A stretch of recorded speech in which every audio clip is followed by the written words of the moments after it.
mga kapatid, si Apostol Pablo, mayroong sinasabi dyan sa 1 Corinto 9, simula 19 hanggang 22. Mga kapatid, paulit-ulit sinasabi ni Apostol Pablo na ginagawa niyang lahat ng mga bagay upang makahikayat. At sinabi niya, ang paghihikayat niya upang sila'y maligtas. At sinabi niya, ang kaligtasan ay nasa Ebanghelyo ni Kristo.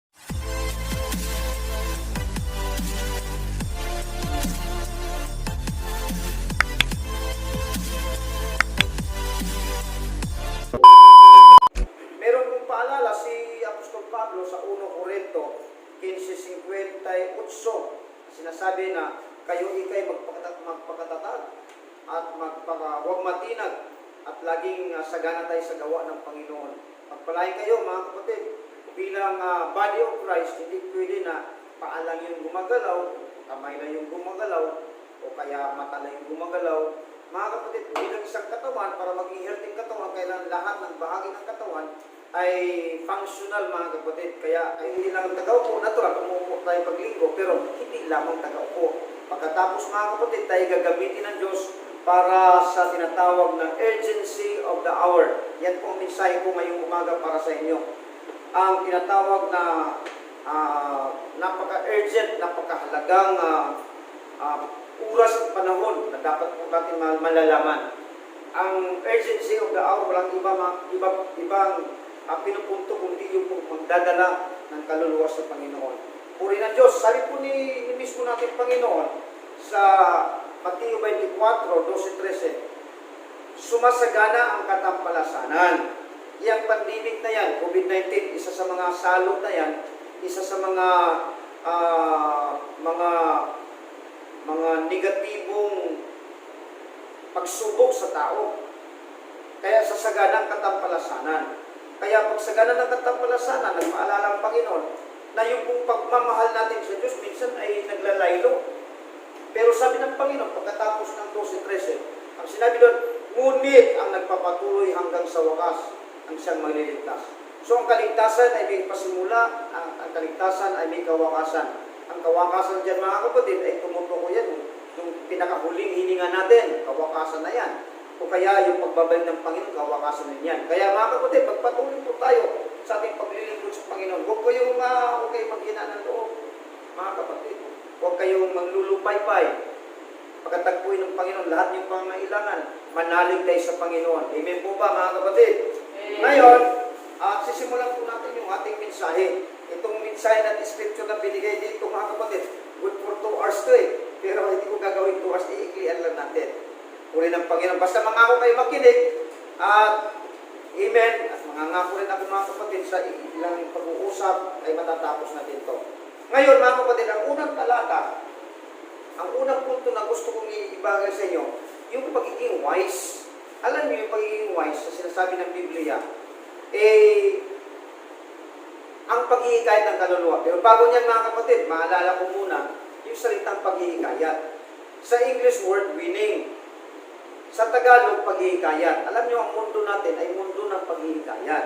Halimbawa, noong umupo si Presidente Duterte, inalam niya mga kapatid kung ilan na yung pusher at saka user ng drugs. Ayon sa kanyang statement, may 3 milyon. Isipin mo yan, napakaraming mga gumagamit ng droga at tumutulak ng droga. Hindi ba mga kapatid, may humihikayat sa kanila? Kung walang nahihikayat dyan, sana wala akong drug addict, wala akong pusher, walang user. Pero dahil merong naghihikayat at may nahihikayat, kaya mga kapatid, nakikita natin tumadami po yung ganoong pamumuhay. Kaya ang mundo natin, mundo ng paghihikayat. Ikaw na singgiro, natural, maghihikayat ka, aanyayahan mo. Hindi mo na sinasabi na hikayatin kita sa paglalasing. Pero mga kapatid, pagpunta na rin yun, pag niyaya ka sa inuman, minsan nadadala ka na. At sa iba pang mga bagay na ikapupuksa ng tao. Ngayon mga kapatid, pinag-usapan natin, hindi yung secular na paghihikayat. Kundi pinag-usapan natin ayon sa Biblia, yung pong spiritual na paghihikayat. Kaya mga kapatid, sabi po sa Proverbs chapter 11 verse number 30, mayroon itong Bible reader dito mga kapatid, kaya mas mabilis po yung ating usapan. Kasi mayroong pagka ginot natin scripture, may basa, may maganda. Amen po ba mga kapatid, pagpalain kayo ng Panginoon, pagbasahin natin Proverbs chapter 11 verse number 30. Ang bunga ng matuwid ay punong kahoy ng buhay, at siyang pantas ay humikayat ng mga kaluluwa. Ngayon, tingnan niyo yung salitang wise. Sa Tagalog, pantas. Ang pantas ay naghihikayat ng kaluluwa. Ngayon, ibaliktad mo yung wise, foolish. Ang foolish, hindi talaga humihikayat ng kaluluwa. Sorry mga kapatid ha, pag hindi tayo naghihikayat ng kaluluwa, o kayo magalit, o kayo magtampo, ay sinasabi po ng Biblia. Pantas lamang ay naghihikayat ng kaluluwa.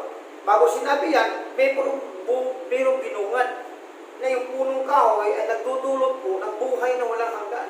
At dinugtong doon, ang pantas ay naghihikayat ng kaluluwa. Hindi ba mga kapatid napakahalaga na tayo ay maturingang pantas sa harapan ng Panginoon? Basahin natin sa Mateo 24, 1:4. Meron po sinasabi ang Panginoon mismo dyan, tungkol dyan sa tinatawag na pagiging pantas o wise. Basahin natin. Matthew 24, verse 1. At lumabas si Jesus sa templo at payaon sa kanyang lakad at nagsilapit sa kanya ang kanyang mga alagad upang sa kanya ipamalas ang mga gusali ng templo. Mga kapatid, chapter 25 pala yun. Kung magkagayon ay makakatulad ang kaharian ng langit ng 10 dalaga na kinuha ang kanilang mga ilawan at nagsilabas upang salubungin ang kasintahang lalaki. Verse 2. At ang 5 sa kanila ay mga mangmang, at ang 5 ay matatalino. Verse 3. Sapagkat nang dalhin ng mga mangmang ang kanilang mga ilawan, ay hindi sila nangagdala ng langis. Verse 4. Datapwat ang matatalino ay nangagdala ng langis sa kanilang sisidlan na kasama ng kanilang mga ilawan. Purihin ng Panginoon. Tingnan niyo mga kapatid, tumutukoy sa kaharian ng Diyos. Di ba tayo ay nasa kaharian ng Panginoon? At sa kaharian ng Panginoon, meron pong dalawang uring mananampalataya. 10 birhen mananampalataya po yan. Ngunit sinabi dito ng Panginoon na meron pong 5 mangmang. Eh di ba sinabi ko kanina, ibaliktad mo yung pantas o wise. Ang mangmang hindi nagdadala ng kaluluwa. Kasi sabi ng Biblia, ang mga pantas ay nagdadala ng kaluluwa, humihikayat ng kaluluwa. Dito naman mga kapatid, paano natin idugtong yung mga wise na yan? Ang mga wise na yan, sinabi ng Biblia, ay meron pong lampara na meron pong langis. Liban po na may langis, meron silang reserve. Ibig sabihin mga kapatid, meron silang sisidlan, ay meron pong mga langis. Yung mga mangmang, kabaligtaran din mga kapatid, meron silang lampara, pero kaunti yung langis, kaya paindap-indap yung liwanag. At wala, meron silang lalagyan ng langis, pero walang laman. Kaya mga kapatid, ang pagiging pantas dyan sa talatang yan ay yung tinatawag na preparedness, laging handa. Mga kapatid, ano bang dahilan? Bakit babalik ang Panginoon? Para kunin tayo. Ano bang dahil tayo nag-win ng souls? Naghihikayat ng kaluluwa. Para yung ating nawiwin, hindi lang tayo ang maligtas, kundi sila man ay maligtas. Preparedness. Kaya mga kapatid, importante yung langis. Mga wise ay meron pong langis. Handa sila na maghikayat ng kaluluwa. Purihin ang Panginoon. Mga kapatid, sana naintindihan nyo yung talatang yan na tayo ay laging handa sa pagdadala ng kaluluwa sa paanan ng ating Panginoon. Isa pang mga talata sa Matthew 10:16. Tingnan natin ang sinasabi po dito. Matthew chapter 10 verse 16. Verse 26. Sa inyo'y hindi magkakagayon, kundi ang sinumang mag-ibig na dumakila sa inyo ay magiging lingkod nyo. Sandali. Sa Matthew 10, talata 16. Chapter 10 verse 16. Dito, titingnan natin mga kapatid. Verse 16. Shocking ang verse na ito eh. Tignan nyo.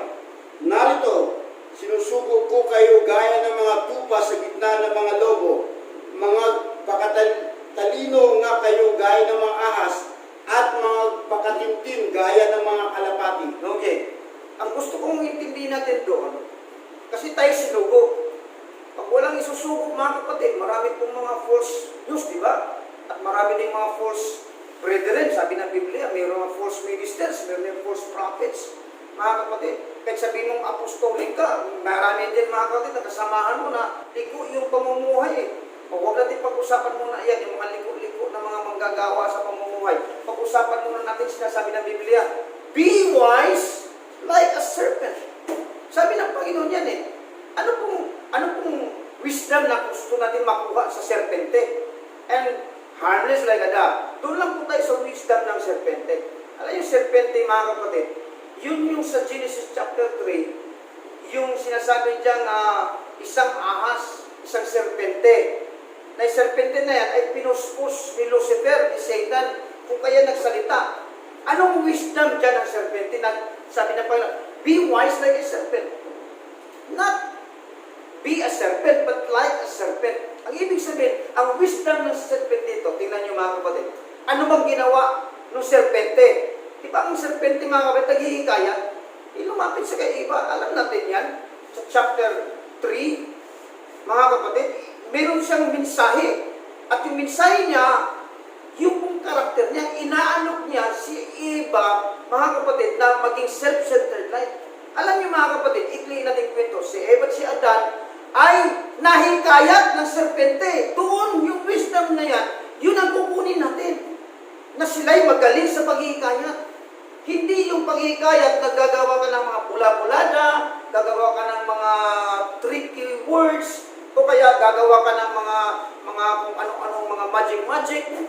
Sincero tayo, tapat tayo. Ang ginagamit natin, talata ng Diyos. Ang kinukuha na nating wisdom doon sa serpente, kung paano siya nakahikayat kay Eva at Adan. Alam nila ang salita ng Panginoon, pero nahikayat niya. Ganun mga kapatid, na tayo po'y gamitin ng Diyos upang makapaghikayat ng kaluluwa. Be wise like a serpent. Kayahin po na ang wisdom ng serpente. Mga kapatid, sinasabi ng Panginoon, sila po ay nakahikayat. Ang buong mundo sa panahon na yan ay nadala, mga kapatid, ng serpente. Sana mga kapatid, sa panahon ng mga apostol, nung sila po ay nagsimula sa pangangaral, sabi ng Biblia, sabi ng mga namiminuno, huwag na kayong mangaral sa pangalan ni Jesus. Pinagbawal sila, ipangaral ang Panginoon. At sinabi po doon na, pinunoon nyo ng inyong aral, ng inyong doktrina, ang Jerusalem. Kaya mga kapatid, ang paghihikayat nila, malakas, matapang. Mga kapatid, boldness po. Sabi nila na si Pedro si Juan, alam nila na ito'y mga mangmang. Ngunit mga kapatid, matapang. Sapagat kasama nila ang Panginoon. Purihin ng Diyos. Kaya mga kapatid, sana tularan natin mga kapatid ang mga sinasabi ng Biblia. Purihin ang Panginoon. Praise the Lord. Ayun mga kapatid, pupunta tayo sa pangalawa. Bakit kailangan hikayatin natin ang kaluluwa? Mga kapatid, tingnan niyo mga kapatid sa 1 Korinto 9, mula po sa talata 19 hanggang 22. May kahabaan yan. Pero makita natin mga kapatid na napaka-importante ang paghihikayat. Kung hindi tayo maghihikayat, wala hong madagdag sa iglesia. Wala hong makakikilala sa Panginoon. Manatili sila sa reliyon. Manatili sila sa self-centered life. Hindi nila maabot, mga kapatid, yung pong buhay na walang hanggan. Hindi po nila matamasa yung spiritual blessing. Kaya mga kapatid, si Apostol Pablo, mayroong sinasabi dyan sa 1 Korinto 9, simula 19 hanggang 22, basahin natin. Hanggang 23, basahin natin mga kapatid, isa-isa. Mga kapatid, paulit-ulit sinasabi ni Apostol Pablo na ginagawa niyang lahat ng mga bagay upang makahikayat. At sinabi niya, ang paghihikayat niya upang sila'y maligtas. At sinabi niya, ang kaligtasan ay nasa Ebanghelyo ni Kristo. Basahin natin. 1 Korinto 9:19, sapagkat bagaman ako ay malaya sa lahat ng mga tao, ay napaalipin ako sa lahat upang ako'y makahikayat ng lalong marami. Verse 20. Sandali lang. Para hindi balikan yan. Sabi niya, bagaman ako ay hindi, kung titingnan natin, hindi kung sa sariling kanya, hindi naman niya obligasyon mga kapatid para puntahan yung mga Hudyo, puntahan yung mga Hintil, puntahan yung mga kaluluwa. Pero sabi niya, mga kapatid, siya'y nagpaalipin siya kay Kristo upang maipangaral ng Ebanghelyo, upang siya'y makahikayat, upang madala ang kaluluwa sa paanan ng Panginoon, upang kaluluwa ay magkaroon ng buhay na walang hanggan. Tuloy natin ang basa. 19. Verse 20. Verse 20. At sa mga Hudyo, ako'y nagaling tulad sa Hudyo upang mahikayat po ang mga Hudyo. Tingnan niyo mga kapatid, malinaw ha.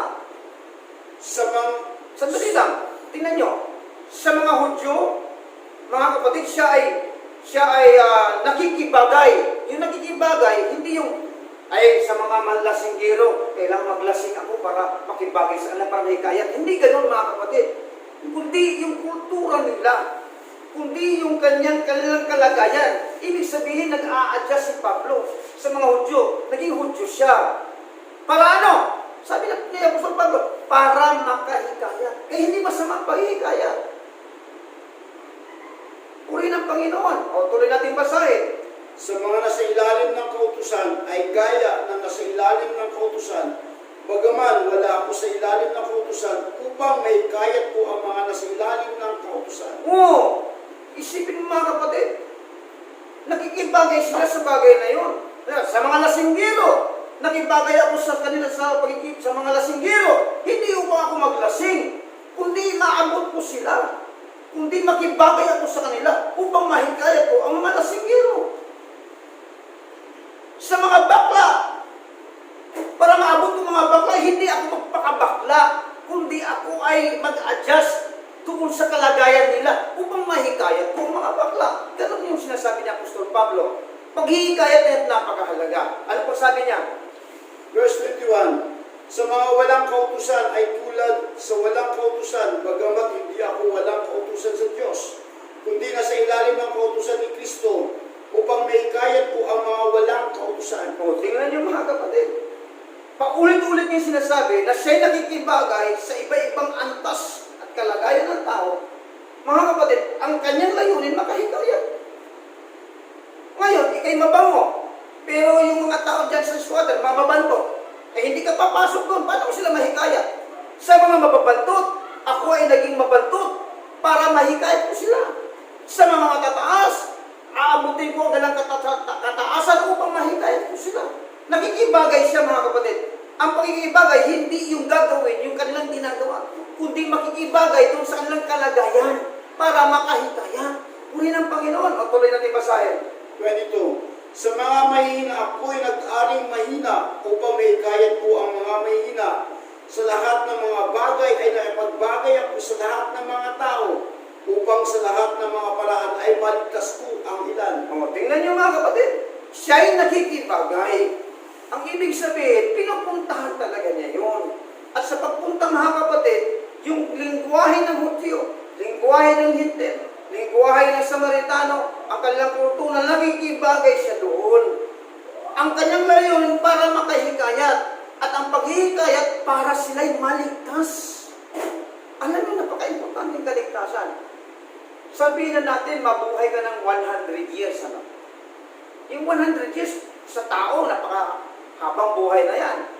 Pero mga kapatid, sa harapan ng Diyos, yung 100 years, equivalent lang na yan, 2 hours plus.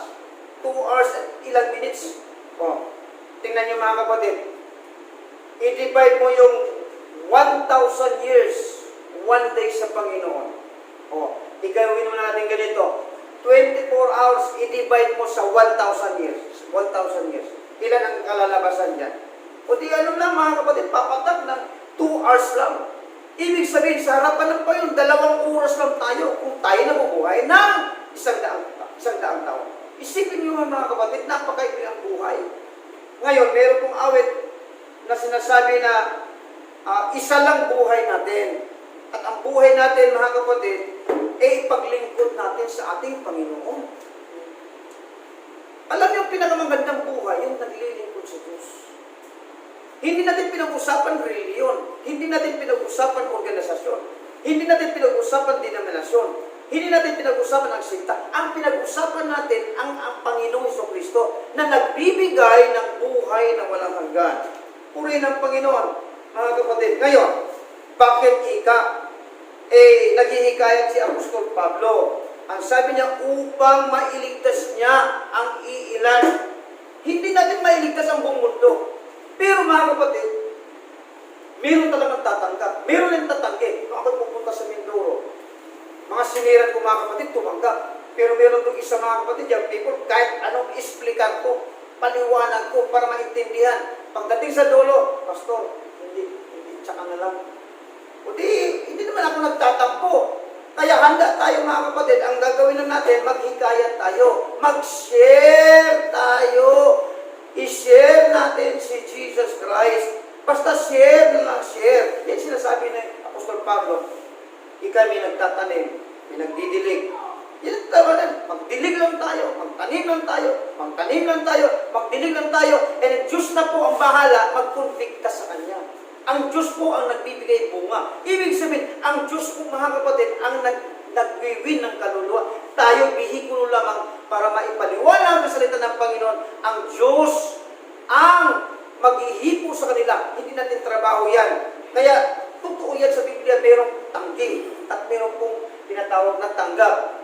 Kaya, paano mo malaman na yan ay tatanggi? Paano mo malaman yan tatanggap kung hindi tayo mag-share? Simulan natin mag-share. Kung meron, ang unang share natin, yung pamilya mismo natin, baka naman mga kapatid, mamamatay niyo si tatay, mamamatay si nanay, mamamatay si ate, mamamatay si kuya. Hindi pa natin sinisiran. Habang may pagkakataon, email, kailangan i-share natin ang ating Panginoon. Huwag po tayong matakot. Ako po yung nag-stay doon sa Isabela Pag-asa, 2 months and 2 weeks. Mga kapatid, tingnan mo. Doon po sa simbahan, mayroon pong bahay doon, mag-ama, natira doon. Doon po ako sa isang kwarto. Alam niyo yung karanasan ko? Madaling araw ha, tulog na tulog ka. Mga kapatid, mayroong isang manok doon. Isipin mo, madaling araw pumuputak. Pag kayo pumutak yun, alam niyo lahat ng manok, dami mong manok doon mga kapatid, ay sabay-sabay pumuputak. Ang ingay-ingay. Ang nabigay ng mensahe, buti pa yung manok, pagka nangingitlog, pumuputak. Ipinapaalam sa buong mundo na meron po siyang itlog, nangitlog po siya. Tularan natin ang manok mga kapatid. Walang kaluluwa yun. Pero mga kapatid, sinasabi niya kung ano po yung danas niya. Ngayon, pangalawang karanasan ko, madaling araw din. Siyempre, siguro may taong dumadaan. Sisimulan ng isang aso, tatahol. Alam niyo mga lahat ng aso doon, tatahol. Ang ingay-ingay, hindi ka na makatulog. Ibig sabihin mga kapatid, alam ng aso na merong dumadaan.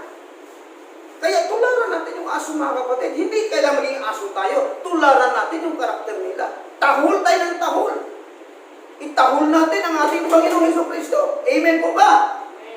Puri ng Panginoon. Okay mga kapatid. Ngayon, bakit napakahalaga yung urgency of the hour?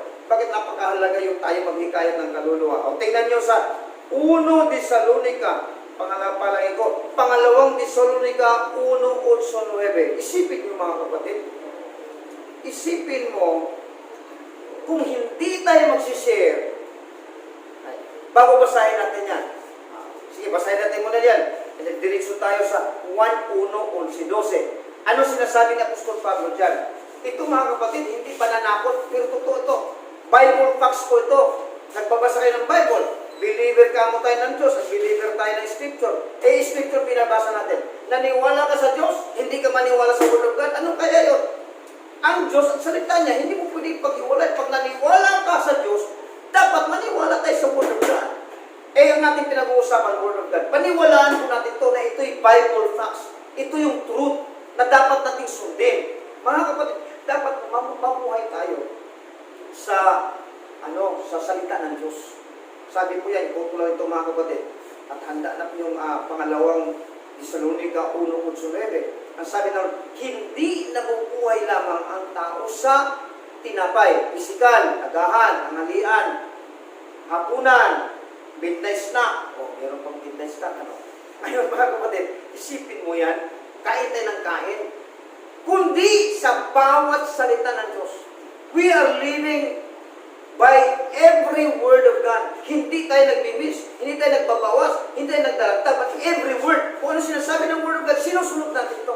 May pinag-usapan ng kaluluwa, nababasa natin mga kapatid. Basahin natin ito. Pangalawang Thessalonica 1:8-9. Basa. Verse 8. Na maghiganti sa hindi nagsisikilala sa Diyos at sa kanila na hindi nagsisikalima sa Ebanghelyo ng ating Panginoong Hesus. Verse 9. Na siya'y tatanggap ng kaparusahan na walang hanggang kapahamakan mula sa harapan ng Panginoon at mula sa kaluwalhatian ng kanyang kapangyarihan. Tingnan niyo mga kapatid. Sabi, ang Diyos ay pag-ibig. Pag-ibig ang Diyos. Sa mga umiibig sa Kanya. Kasi meron pong tinatawag na prinsipyo ng Panginoon. Pag lumapit ka sa Kanya, lalapit siya. Pag tumawag ka, sasagot siya. Pag hanapin mo siya, masumbungan mo siya. Pag minahal mo siya, mamahalin ka rin ng Panginoon. Katunayan mga kapatid, hindi tayo deserve na mahalin, pero minahal tayo ng Panginoon. Ngayon, bakit mayroon pong paghihiganti? Ang paghihiganti doon sa dalawang kalagayan. Una, sinasabi dyan, mga kapatid, sa hindi kumikilala sa Panginoon. Tama po ba? Ngayon, kailangan kilalanin natin ang Panginoon. Purihin ng Diyos, pag hindi po natin nire-recognize, hindi mo sinasabi mga kapatid na hindi tayo naniniwala sa Diyos, naniwala tayo mayroong Diyos. Pero yung i-recognize mo siya, na siya lamang ang iyong Diyos na nag-iisa. Panginoon na sinusundan, Diyos na sinasamba, Panginoon na sinusundan. Yun ang ibig sabihin mga kapatid. Nakilalanin natin siya bilang Diyos, nandyan nag-i-exist, nandyan nabuhay, nandyan na totoo. Sundan po natin siya, purihin ng Panginoon. Pangalawa, sa hindi tumatalima. Malinaw mga kapatid, mayroong pagtalima. Ibig sabihin, mayroong utos. Hindi ka tatalima na walang utos. Nagbigay mo ng utos. Ngayon mga kapatid, anong gagawin mo? Pag-share ka ng Word of God, ayan, tanggapin mo o tanggihan mo. Kaya dyan na makikita natin mga kapatid. Pag hindi tayo tatalima, sinabi po ng Biblia na meron pong kaparusahan. Na wala ang presensya ng Panginoon, wala ang kaluwalhatian ng Diyos, hiwalay sa Diyos. Paparusahan po ang lahat na hindi kumikilala sa Panginoon at hindi ginaganap, ginagawa, sinusunod ang Ebanghelyo ng ating Panginoon Jesucristo. Mga kapatid, bibilisan natin, baka wala tayong oras. Ano yung Ebanghelyo? Mga kapatid, 1 Corinto 15, 1, 2, 3. Diyan sinabi ni Apostol Pablo, ang Ebanghelyo ni Kristo. Si Kristo mismo, at yung ginawa niya, yun po yung Ebanghelyo na ibinabahagi natin. Basa. Ngayon, ipinatatalastas ko sa inyo, mga kapatid, ang Ebanghelyo na sa iyo'y aking ipinangaral na inyo namang tinanggap na siya naman ninyong pinanatilihan. Verse 2. Sa pamagitan naman ito'y ligtas kayo. Sandali muna. Sa pamagitan ng Ebanghelyo na ipinangaral ni Apostol Pablo, na tinanggap ng mga taga-Korinto, sa pamagitan ng Ebanghelyo, malinaw, ligtas kayo. Hindi isipin mga kapatid na sa kamay natin. Mga kapatid, yung tinatawag na Ministry of Reconciliation.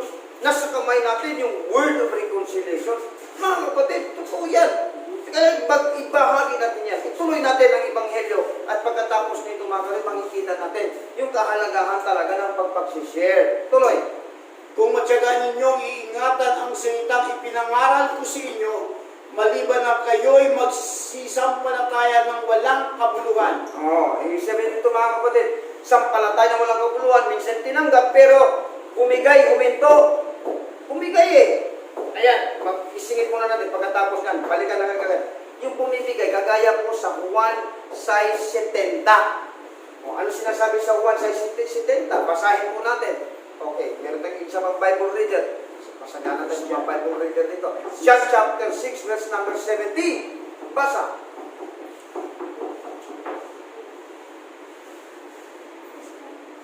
John chapter 6. John. Okay. Basa po mga kapatid. Paumanhin. Pero mahalaga ito. Basahin natin. Ano sinasabi dyan? At nagsilulan sila sa isang dao. At kanilang tinawid ang dagat sa Capernaum. Palagay ko hindi tama, hindi eksakto yan. John chapter 6, verse number 17. Saan sila? 70. Okay, basahin natin. Salamat sa mga nag-a-assist dito. Grabe. Parang gusto ko na lagi dito mag-a-upload ng mensahe.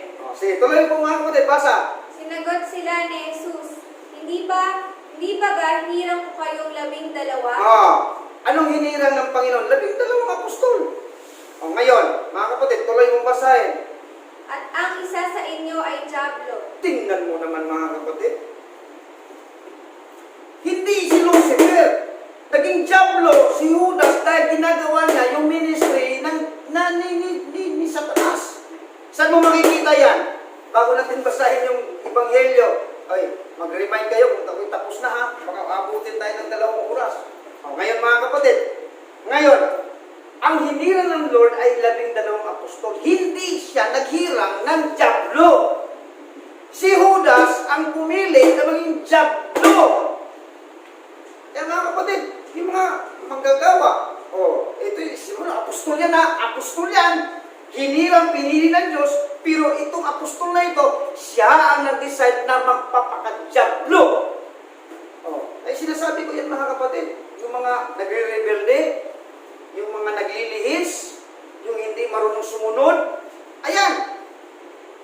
Hindi dyablo yan, pero dyablo yan sa kagalagayan na ginagawa nila yung ministry ng dyablo. Saan makikita to? Magdagan natin, bago tayo pupunta muli doon sa Ebanghelyo mga kapatid. Maganda ang pag-uusapan natin. Kaya sa simbahan mga kapatid, bantay tayo. Hindi mo sinasabi dyablo tayo. Bantayan natin tayo, baka kung pinili natin maging dyablo. Oy, huwag kayong magrebelde ha. Oy, huwag kayong magsuwela. Sundin nyo si Pastora Edith. Siya yung kinalagang pastor dyan. Hindi kayo makaingin, ano? Purihin ang Panginoon. Ngayon, mga kapatid, 1:44, saan dyan ang kalagayang dyablo na sinasabi po ng Panginoon?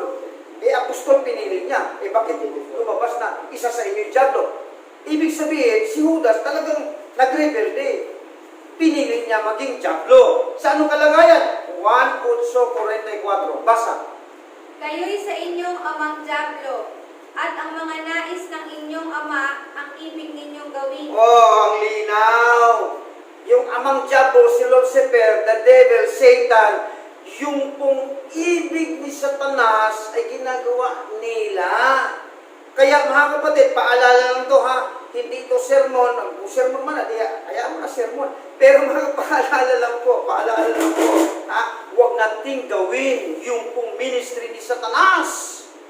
Huwag tayo magbasa ng talata. Ang ministry ng Satanas, pumatay, sumira, magnakaw. Isipin mo mga kapatid, may mga manggagawa, magnanakaw. Meron ganyan mga kapatid. Sana itong minsay makaabot sa kanya o sa kanila para malaman nila na yan ang ministry ni Satanas. Maninira, sira. Walang ginagawa kundi maninira ng puri. Ano yan? Gossiping yan, slandering yan, backbiting yan.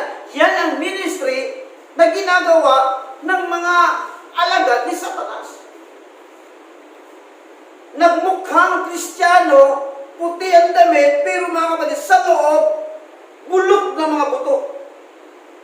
Mabaho, sa labas mabango, sa labas mukhang anghel, sa loob, dyablo.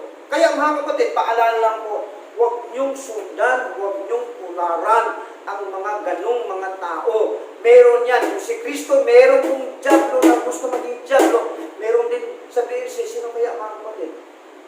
Ay, hindi ko alam. Hindi tatagal yan. Yung ganyang mga tao, hindi tumatagal sa tahanan ng Diyos. Kaya walang pagsama ang Lord at ang dyablo. Walang pagsama si Kristo at Bilyan. Hindi tatagal yan, maghiwalay talaga yan. Kaya mga kapatid, paalala, kung tayo po ay merong ministries, tayo na lang, mag-share na lang tayo ng Word of God.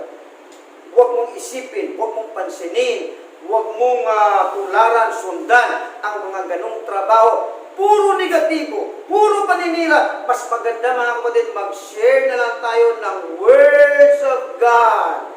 Mas maganda, i-share na lang natin si Jesus Christ para maikayat, para ang kalulong maikayat ay magkaroon ng tinatawag na buhay na walang hanggan. Puri ng Panginoon. Balik tayo. Meron pong Ebanghelyo, mga kapatid, na pag hindi tatalima sa Ebanghelyo, mga kapatid, paparusahan. Ang parusa dyan, mga kapatid, ay makita natin sa Apocalypse 20. Pero bago mga kapatid, alamin natin yung Ebanghelyo na yan. Basa tuloy. Verse 3. Sapagkat ibinigay ko sa inyo una sa lahat. Una sa lahat, ibinigay ni Pablo na siyang tinanggap ng Korinto. Ano ito? Akin naman tinanggap na si Kristo ay namatay. Ang unang Ebanghelyo ay siya'y namatay. Dahil sa ating mga kasalanan. Kasalanan, tuloy. Ayon sa mga kasulatan, verse 4. At siya'y inilibing. Siya'y nilibing. At siya'y muling binuhay. Siya'y muling nabuhay mula sa Na patay. ikatlong araw ayon sa mga kasulatan. Ang linaw mga kapatid, i-clear na natin to. No? Una, ang Ebanghelyo ay si Kristo ay namatay. Pangalawa, si Kristo'y nilibing. Pangatlo, si Kristo'y nabuhay mula sa patay. Malinaw yan mga kapatid. Mayroong tinatawag na contrast o parallel. Ano to? Ibig sabihin, anong ibig sabihin nito? Hindi simbolo yan ha. Katulad yan. Katulad. Makita natin yung salitang katulad. Yan sa Pangalawang Pedro 1:21, 20:21 at Roma 6:4. Ibig sabihin mga kapatid, kung ano yung naganap kay Kristo, kailangan magganap sa atin. Pag naganap sa atin, ginawa natin yung Ebanghelyo ni Kristo. Pag hindi maganap, tinanggihan natin. Mamaya babasahin natin yung tanggit, tanggap. O, basa muna mga kapatid. Basa. Unang Pedro chapter 3 verse 20. Na ng unang panahon ay mga suwain na ang pagpapanihod ng Diyos ay nanatili noong mga araw ni Noe. Samantalang inihanda ang tao na sa loob nito'y kakaunti. Sa mga katuwid ay 8 kaluluwa ang nangaligtas sa pamagitan ng tubig. 8 kaluluwa sa panahon ni Noe naligtas ng tubig. Ngayon, ano sabi ni Apostol Pablo? Tuloy basa. Na ayon sa tunay na kahawig, ayo'y nagligtas. Sa makatuwid bagay ang bautismo. Okay. Ganda ng basa, nakangkada ka gano'n. Ano pa kasabi? Ayon sa tunay na kahawig, ngayon nagligtas. Sa tunay na kahawig, hindi simbolo, hindi ordinansya, kundi tunay na kahawig. Nagligtas ngayon ang ano? Sa makatuwid bagay ang bautismo. Ang linaw mga kapatid, huwag na tayong mag-argumento, huwag na tayong mag-isip-isip kung ano pa man. Mga kapatid, sa mga tanong-tanong na yan. Malinaw, basta sundan natin. Ngayon, katulad, nagligtas. Ano ba? Ang bautismo. Ang bautismo, hindi tagapagligtas. Isa lang tagapagligtas, ang Panginoong Jesucristo. Pero mga kapatid, ang pagtalima sa Ebanghelyo ay nagtutulot ng kaligtasan. Hindi natin pag-usapan yan. Ano ang relationship ng grace na ginawa ng Panginoon na free gift? Ano po yung pananampalataya? Mga kapatid, na tayo ay nagtiwala at dumidepende, nagre-rely doon sa biyayang free gift. Ang salvation ay free gift, mga kapatid. Pero mga kapatid, kung free gift yan, sana pati sa bilangguan, ligtas na yan. Pati mamatay tao, ligtas na yan. Yung mga gumagawa na, ligtas na yan. Hindi, free gift na yan mga kapatid. Pero dapat tayo ay magkaroon ng faith sa Kanya upang tayo maligtas. At magkaroon tayo faith doon sa Ebanghelyo na Kanyang ginawa upang tayo ay magkaroon ng kaligtasan. Isa na yun, yung bautismo. Purihin ang Panginoon. O, tingnan mo, tunay na kahawig. Hindi yan ordinansya lamang na sinasabi o kaya simbolo. Excuse me, wala sinasabing Biblia simbolo. Wala sinasabing ordinansya. Ang sinasabi, tunay na kahawig. O, sabi sa Apostol Pablo sa Roma 6:4, basa. Puri ng Panginoon. Kung i-remind nyo ako dito, wala akong oras. Mga kapatid, kayo may nakikinig dyan sa Mindoro. Tuloy natin. Maikli na lang ito. Basa. Roma 6:4. Tayo nga'y naglibing na kalakip niya sa pamagitan ng bautismo sa kamatayan. O, sandali lang ha. Tayo'y nangalibing na kalakip niya. Di ba si Kristo'y nilibing? Eh hindi mo pwedeng ilibing mo yung buhay. Ang inilibing yung patay. Kaya yung kamatayan ni Kristo, yan ay tunay na kahawig sa pagsisisi. Eh hindi kasi natin nalalaman yung ibig sabihin ng pagsisisi. Ang pagsisisi ay ganito. Hindi na ako ang masusunod, kundi ikaw na Panginoon. Yan ay isang matibay na desisyon. Nagpasya tayo, Lord, no longer my will, but your will be done. Puri ng Panginoon. Yan ang kapahayagan ng ating Panginoon na sinasabi niya, oy, mga disipulo ko, pero ang pagkain ay hindi nyo alam. Eh, nilinaw ng Panginoon, pagkain ko, gawin ang kalooban ng Ama at tapusin ito. Huwag kayong huminto, huwag kayong mag-backslide, huwag kayong magpahina-hina. Gawin ang kalooban ng Ama at tapusin ito. Huwag kayong huminto magsimba. Tuloy ang simba habang nabubuhay. Pagpatay ka na, hindi ka na yayain dito. Baka magtakbuhan yung mga kapatiran kasi may multong nabuhay mo sa patay. Oh. Pagpatay, hindi ka magsimba, pero habang buhay, excuse me, iksuon, kapatid, kakapsat, brethren. Habang buhay, magpatuloy tayo maglingkod. Purihin ang Panginoon. O, ano pang sinasabi dyan mga kapatid? Ebanghelyo. Malinaw na yan ha. Namatay. Katapat sa atin yan. Pagsisisi. Ang pagsisisi, hindi na ako masusunod, kundi siya, ikaw na masusunod. Pangalawa, nilibing. Ang libing mga kapatid, bautismo yan sa tubig, sa pangalan ni Jesus. O, hindi yan denominational teaching, Bible teaching yan. Pangatlo, siya nabuhay mula sa patay. Ano sinabi ng Biblia dyan? Na kung papaano si Kristo ay nabuhay na magmuli sa mga patay sa pamagitan ng kaluwalhatian ng Ama, ay gayon din naman tayo'y makakalakad sa panibagong buhay. Yan. Kahawig. Katulad. Mga kapatid, kung paano si Kristo nilibing, tayo din nilibing sa pamagitan ng bautismo. Siya nilibing sa pamagitan ng kamatayan. At pag namatay, ilibing mo. Tayo rin, nung tayo namatay na sa sarili at naging God-centered life na tayo ilibing sa bautismo. Kung paano si Kristo na mabuhay sa patay, ganoon din tayo maglalakad ng panibagong buhay. Ang panibagong buhay natin, yung Holy Spirit na naghahari sa buhay natin. Naintindihan niyo yung sinasabi ko. Baka naman ako'y daldal ito, sigaw ng sigaw ito, hindi niyo naintindihan. Sana maintindihan niyo ako mga kapatid. Purihin ang Panginoon. Ngayon, wala na akong ito po. Iniisip ko yung aking oras, pakaubos na. Mga kapatid, ang aking suggestion dito, huwag na sabi na, Pastor, wala naman sinasabing Holy Spirit na mag-sulwining ako. Hindi mo pwede yan eh. Yung Word of God, Holy Spirit, united yan. Mayroong sinasabi, kaya lang hindi natin napapansin. Mayroong binubulong, hindi na natin nare-recognize.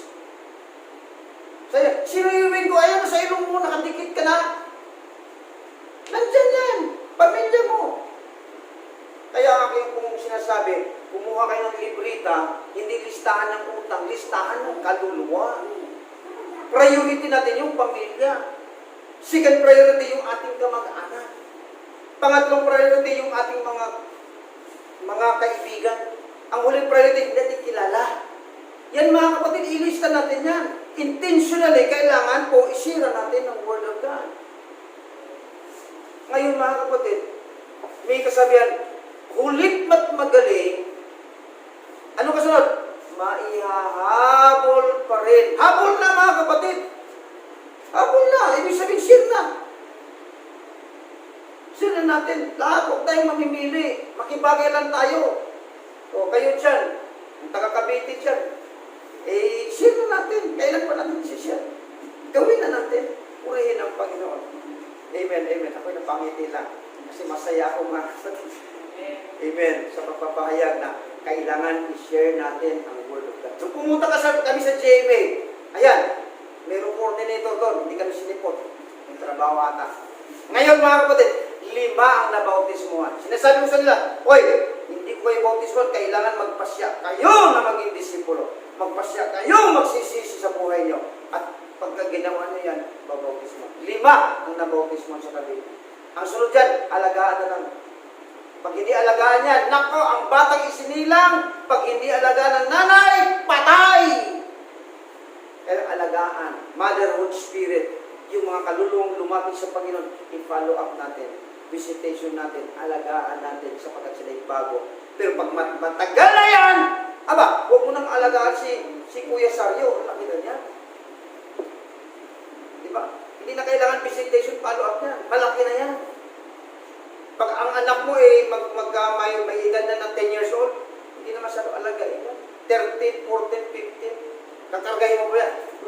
Yung baby ko, ang bigat-bigat na yan, mas mabigat pa sa'yo.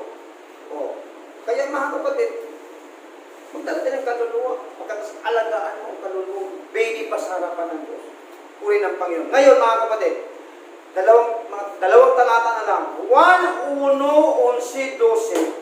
At ang huling talata, Roma 12:1. Puri ng Panginoon. At tayo po'y magtatapos na mga kapatid. Basa. Siya'y napalito sa sariling kanya at siya'y hindi tinanggap paghahanap ng mga sariling kanya. Sabi ko sa inyo, mayroon talagang pagtanggi. Mga kapatid, pag nag-share ka, mayroon talagang tatanggi. Pero hindi yan ang dahilan na ikay magpaghinaan ng loob. Patunay lang yan na tayo nagsishare. Pero mga kapatid, hindi lahat na tumatanggi. Mga kapatid, pag tumanggi yan, ayan, binasa na kanina, pangalawang Tesalonica 1:8, may paghihiganti. Bago natin basahin ng 12 ang paghihiganti, makikita natin yan sa Apocalypse 20. O, anong verse yan? Revelation chapter 20. Sa pinakahuli, dalawang scripture ang pinakahuling verse na yan. Second to the last verse. And then last verse. Nandyan yung paghihiganti, mga kapatid. Basa.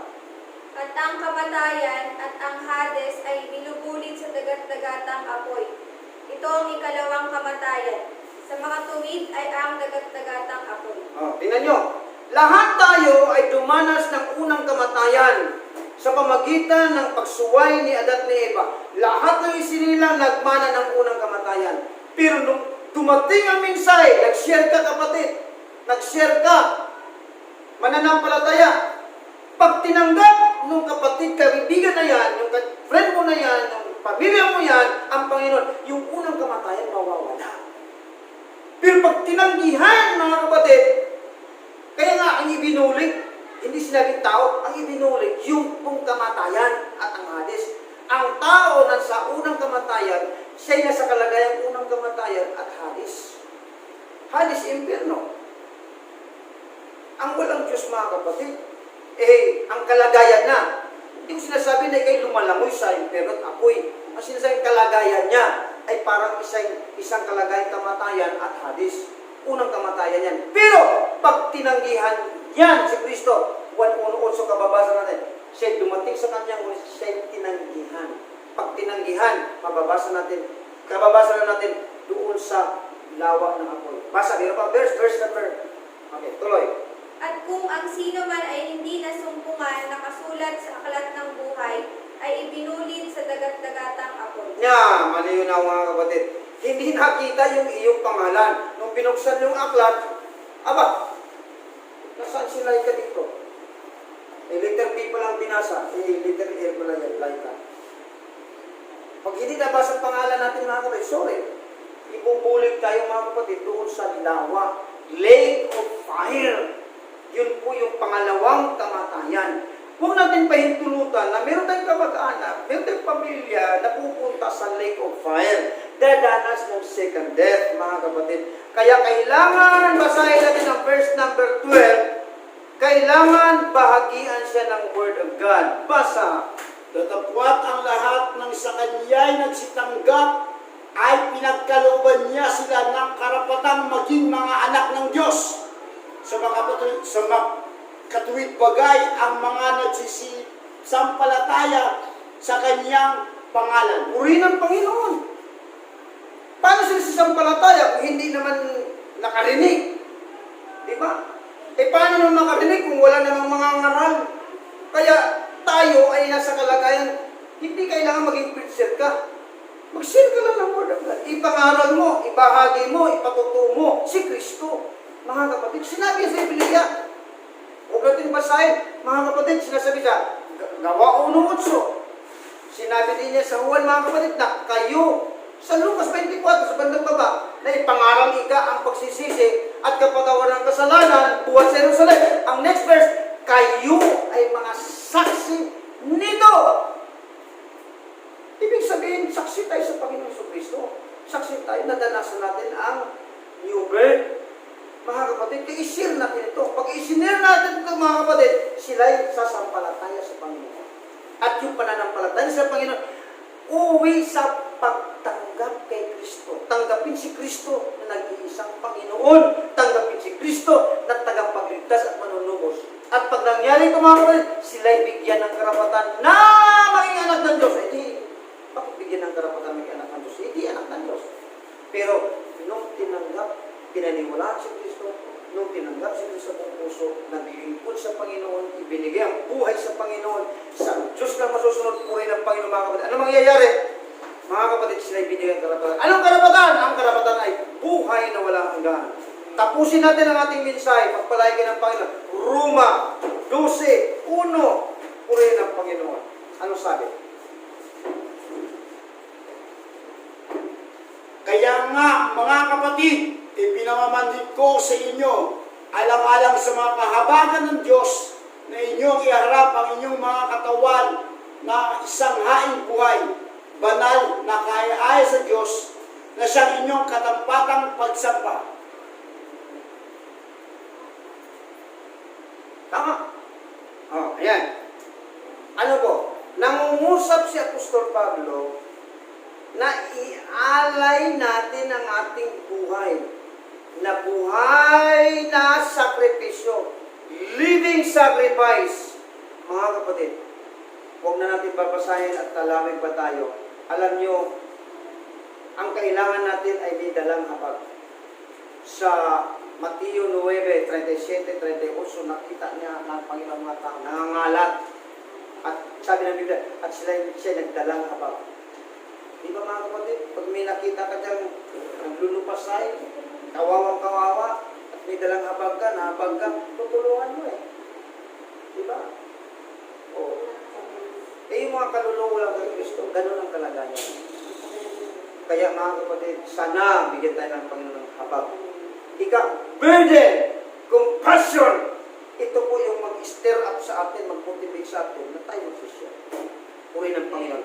Huwag po tayong huminto hanggat hindi natin makakita ng ating mga mahal sa buhay, kamag-anak at mga kaibigan kakilala at kahit hindi kakilala ay ma-share natin ang word of God. Kung sila po, pag lumipas ang panahon, ay magmamana ng buhay na walang. Pagpalain ka ng Diyos, sana po mga kapatid, yung hamon sa atin ay gawin po natin. Huwag natin patagalin. Huwag natin sabihin, sabi ng Panginoon, huwag niyong sabihin, meron pang 4 na buwan bago mag-ani. Oh, excuse me! Procrastination yan. Ang procrastination, yung antala. Oh, isipin mo, 2 taon na. Lalakad ng papilis. Naibigay na nila ng pera, wala pa yung papilis. Puro delay. Yun pala mga kapatid, hindi naman talaga delay, kundi kurakot. Oh. Sabi yun, Pastor, talaga yung ganun po. Totoo naman eh. Di ba mga kapatid, ngayon sinasabi ko, huwag natin gawin yun. At malayo pa naman babalik ang Panginoon. Tsaka na lang yan. Ay, tayo malakas pa, tsaka na lang yan. Mga kapatid, huwag natin tsaka. Delikado. Baka mga kapatid, ma-COVID-19 yung kapitbahay mo.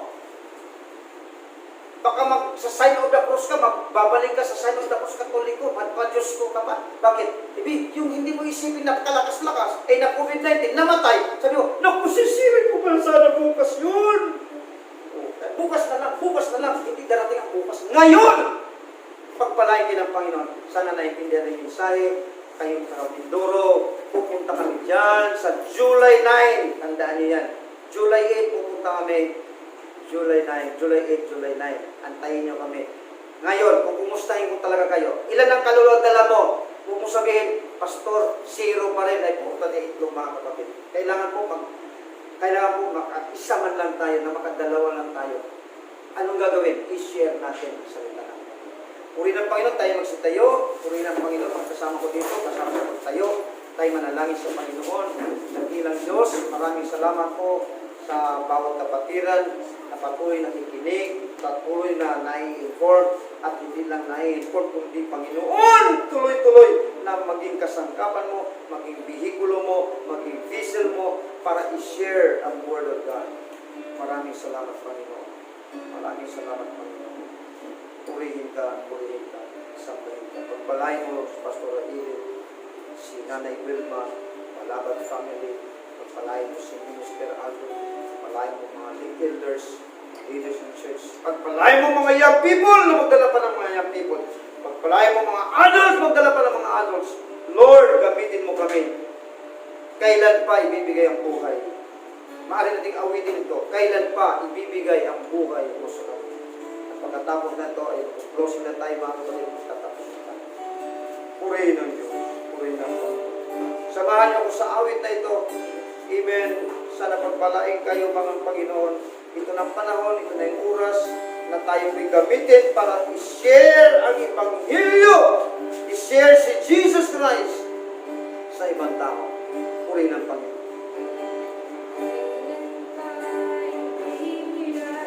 Ang buhay mo't lakas sa Kanya na Bigay sa'yo ang buhay na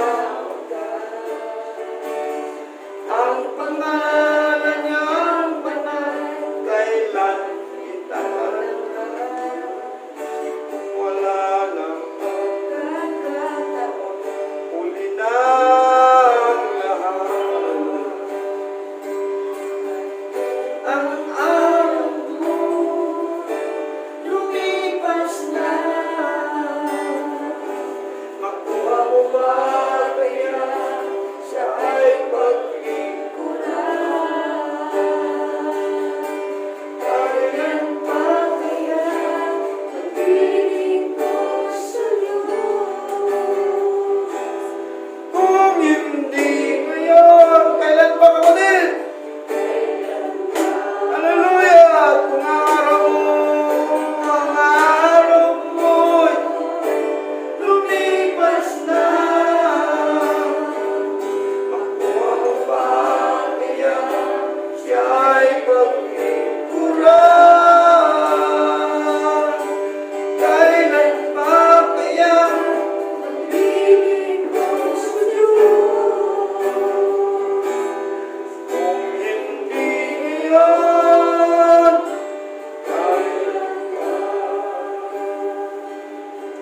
Kung hindi ngayon, kailan pa? Purihin ang Panginoon. Salamat, Ama. Gamitin mo kami. Gamitin mo talaga kami, Panginoon. Hindi na kami matatakot. Hindi na kami kumpiyansa sa aming Panginoong Jesus. Ibahagi namin. Magpatuto kami. Magdala kami ng kaluluwa. Mag-invite kami. Purihin ang Diyos. Pagpalain mo po ang Panginoon gawain sa Mindoro. Palain mo mga kapatiran. Palain mo si Pastor. We honor you and we bless you. This we pray. In Jesus' name! Amen.